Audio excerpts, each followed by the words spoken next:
নমস্কার, আমি সুরেন বিশ্বাস। আমার নিজের লেখা কবিতা পড়ে শোনাচ্ছি। যদি ভালো লাগে আমাকে একটা লাইক করো। কবিতার নাম পূজার গরম। গরমকালে গরম লাগে সবার শরীরে, আরও কত ভাবের গরম লুকিয়ে থাকে। মনের কোণে ঘটলে কিছু ধরা পড়ে ভাবে সকলে।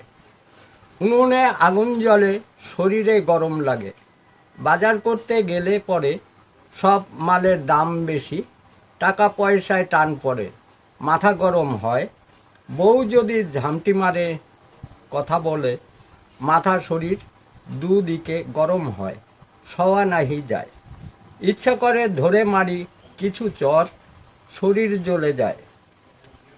খাটাখাটি করি মাঠে, রোদে গরমে মাথা ফাটে, গরমে শরীর ঘামে, বড্ড গরম ওরে বাবা সবাই বলে।